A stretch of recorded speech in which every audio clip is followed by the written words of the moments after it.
I opened the results on a Tuesday. My husband was making pancakes. He looked up, smiled, and said, "Good morning, baby," and I almost threw up. Because according to 23andMe, he wasn't my husband. He was my first cousin. And the predicted relationship box? It said he already had my family in his matches. Sat down on the bathroom floor. 3 hours later, he kissed me goodbye and left for work like nothing happened. Okay, so let me take you back to before my life became a true crime podcast waiting to happen. Marcus and I met at a work happy hour 4 years ago. I was wearing this ridiculous yellow sundress that I'd bought on sale from Target, the kind with the little embroidered flowers that my mom always called "too young for you, Claire." I didn't care. I thought I looked cute. He walked up to me and said, "You look like actual sunshine." And you guys, I melted. Completely, embarrassingly melted. We dated for 11 months. Then he proposed on a pier in Maine with a $2,200 ring that I later found out he put on a credit card he hadn't mentioned. I said yes in approximately 0.4 seconds. We got married in September. 67 guests. Open bar. My Aunt Linda, my dad's sister, his mother's side, flew in from Phoenix and cried the whole ceremony. She hugged Marcus for a very long time. I thought it was sweet. I think about that hug constantly now. Our marriage was fine. I mean that in the most complicated way possible. It was fine the way a slow leak in your tire is fine. You can still drive. You just don't know you're losing air until you're stranded on the highway at midnight. Marcus was charming in public and distracted at home. He forgot anniversaries, but remembered to tell me when my hair wasn't doing it for him. He'd say things like, "I just want the best for you," right before criticizing something I'd done. He said it so often, "I just want the best for you, Claire," in this patient, measured tone that made me feel like I was the problem for not appreciating it. He had this thing where he'd go quiet at certain family events. My dad's side specifically. I noticed, but I thought it was introversion. I thought he was just tired. I thought a lot of things. The red flags I filed under quirks. He never wanted to visit my dad's hometown with me. Not once in 4 years. He knew the names of my dad's siblings before I'd introduced them. I remember thinking, oh, I must have mentioned them. I hadn't. He once started to say something, and then stopped when we were talking about family medical history. I actually might have some of the same, and then laughed it off. Changed the subject. Poured more wine. He always made sure we sat on the opposite end of the table from my Aunt Linda at family dinners. Linda was loud and warm and a hugger, so I assumed he just found her overwhelming. I didn't connect any of it. Because why would I?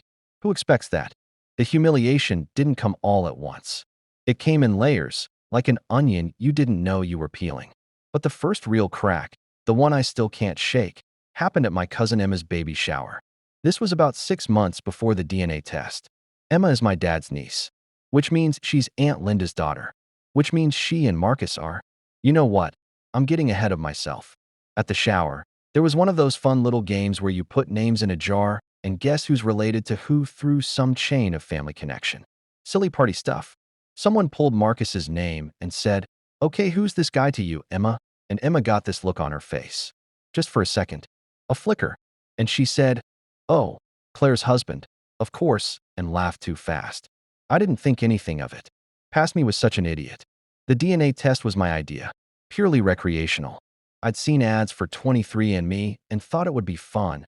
Maybe find out if I was actually part Irish like my dad always claimed, or if there was some random Scandinavian tucked in there. Marcus didn't want to do it. Said he didn't trust corporate DNA collection, which at the time I thought was just him being his usual paranoid self. I ordered just mine. Did it alone. Mailed it in on a Wednesday. 3 weeks later, the results arrived. I was in the bathroom when I opened the app's 63% British Isles, some French, a little bit Scandinavian. Dad was right, kind of. And then the relative matches loaded, and I scrolled through without really paying attention until I saw a name I recognized. Marcus J. Predicted relationship, first cousin. Shared DNA, 12.3%. And underneath his name, already listed in his family connections, my Aunt Linda. My dad. My grandfather's profile, which I'd set up for him as a gift 2 Christmases ago. Marcus had a 23andMe account. Marcus had already seen this. I sat on the bathroom floor for 45 minutes. He made pancakes downstairs. I could hear him humming. I didn't confront him that morning. I know. But you have to understand, my brain was doing that thing where it just refuses to accept new information. Like a computer that freezes instead of processing. I went to work. I stared at my screen. I ate half a granola bar. I Googled first cousin marriage laws and what is 12% shared DNA, and can 23andMe be wrong 6 times? It cannot be wrong. In case you're wondering, the person I called was Emma. Here's the thing about Emma. We were never super close. She's 5 years older than me, lives in a different state, and we mainly connected over group chats and the occasional holiday. But something about that look on her face at the baby shower, that half-second flicker, had lodged itself in the back of my brain. She picked up on the second ring. I said, "Emma, I need to ask you something, and I need you to be honest with me." She was quiet for a moment. Then she said, "I was wondering when you'd call." You guys, I nearly choked. She didn't know everything, but she knew enough. She'd seen Marcus's name come up in her own DNA results a year ago. She's also on 23andMe, different account, and she'd panicked and called her mom. Aunt Linda had gone very quiet, had said, "Don't say anything. It'll only hurt Claire." Had apparently convinced herself that Marcus must not know, or that it wasn't her place. Emma had agreed to stay quiet. She'd hated herself for it ever since. "I'm so sorry," she kept saying. "I'm so sorry, Claire." I kept telling myself it wasn't my truth to tell. I wasn't even angry at Emma in that moment. I was too busy recalibrating every memory I had of the last 4 years. Because here's what started to come into focus. Marcus knew. He had to have known. He had a DNA account. My Aunt Linda was already in his matches. He'd seen my grandfather's profile, the one I'd set up, and connected the dots long before we ever got serious. He'd met me at that happy hour. He'd pursued me. He'd said, "You look like actual sunshine." He'd known. I went home that night and went through every family photo album I owned. Which sounds insane, but grief makes you archaeological. I was looking for something, I don't know what. Proof? A ghost? And then I found it. In my parents' old Christmas photo from 1997. I'm 4, my dad's whole family is crammed into my grandparents' living room. In the back left corner, barely visible, is a woman I now recognized as a younger Aunt Linda. And beside her, a little boy, maybe 7 or 8. Dark eyes. Specific smile. A smile I'd kissed 1,000 times. I called my dad. "Dad," I said, "did Uncle Richard and Aunt Linda bring their son to Christmas in 1997? There was a pause. "Honey," he said slowly, "Linda only has daughters." So whose kid was that? I didn't sleep that night. At all. I lay next to Marcus in our bed. Which, new layer of horror, and stared at the ceiling and thought about every single lie, reordered, re-examined under new light. "I just want the best for you," Claire, took on a whole new meaning in the dark. Because what kind of person wants the best for someone they've been systematically deceiving since before the first date? The unexpected twist arrived at 2 a.m. in the form of a text from a number I didn't recognize. "This is Richard, Linda's husband. I think we need to talk." I didn't know either. I took 2 days. 2 days where I acted completely normal. Made dinner. Laughed at his jokes. Let him complain about his coworker and nodded in the right places. I loaded the dishwasher and I asked about his dry cleaning and I performed Happy Wife like it was a Broadway revival. It was the most exhausting and clarifying thing I have ever done in my life. Because watching him, really watching him, I could see the architecture of it. The way he'd redirect whenever family came up. The way he'd tense slightly when my dad called. The practiced ease of someone who has been managing a secret for so long it's become muscle memory. I also called a lawyer. Free consultation. $0 up front. I want to be transparent about the timeline here. Richard, Uncle Richard, Marcus's actual father, the man who had a brief relationship with a woman who was not Linda about 35 years ago, had been in contact with me for 48 hours by then. He'd found out about Marcus's existence only recently. Long story, not mine to tell. But he gave me one piece of information that mattered. Marcus's mother had told him exactly who my family was when he was 17. 17 years old. He'd known since he was a teenager. And then he'd shown up at that happy hour. I'm going to let that sit for a second. I let it sit for a lot longer than a second. Trust me. The confrontation happened on a Saturday morning. I had planned for it to be calm and surgical. I had a folder, actual printed folder, labeled in my neatest handwriting, with the DNA results, a screenshot of his 23andMe profile showing our match, and a printed copy of the shared relatives section that included my grandfather's profile with its creation date, December 2021. We'd started dating in March 2022. He was already making coffee when I came downstairs. The radio was on, some old Stevie Wonder song, which felt like the universe having a very dark sense of humor. I set the folder on the counter. He looked at it. He looked at me. And something in his face, just for a moment, went completely, utterly still. "I want to talk," I said. Very calm. The kind of calm that only comes from having cried yourself empty for 2 straight nights.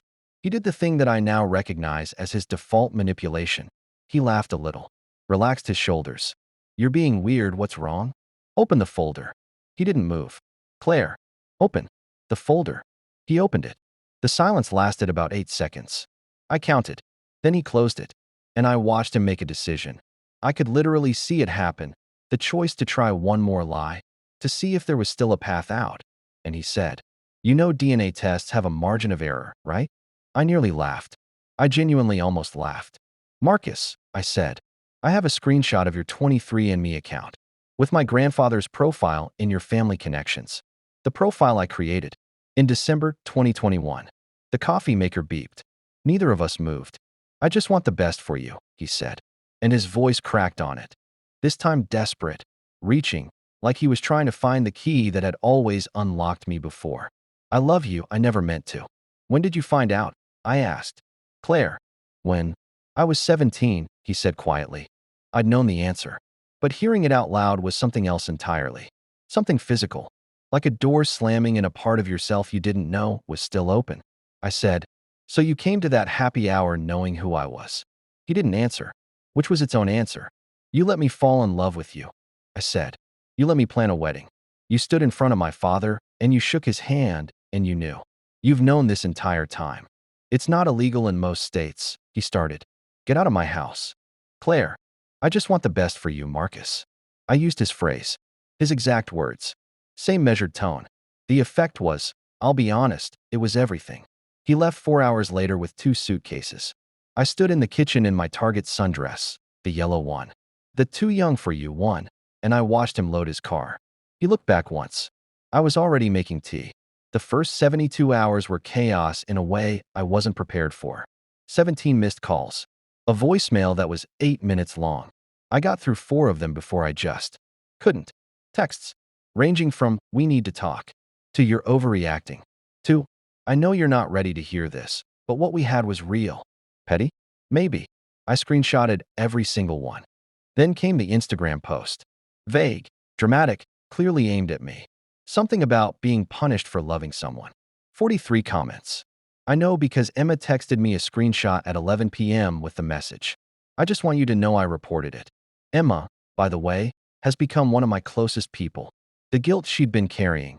She showed up at my door with Ben and Jerry's cookie dough and a bottle of wine and cried harder than I did.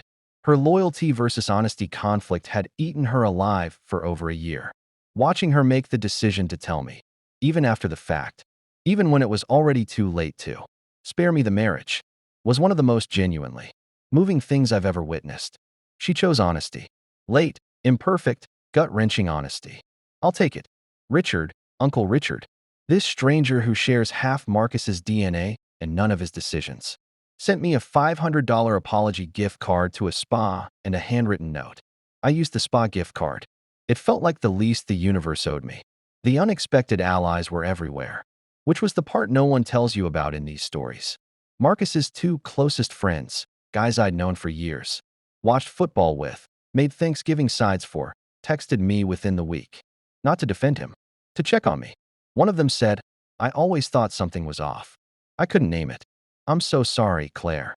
The other one just sent, "You deserve better. Take care of yourself." Simple. Enough. His own mother called me once. Left a voicemail. I haven't listened to it. Probably never will.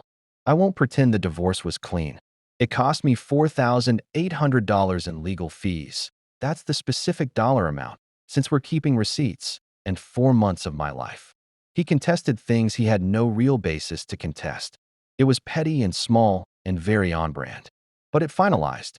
The night it finalized, I sat on my bathroom floor, the same spot where I'd read the DNA results, and I cried for about an hour.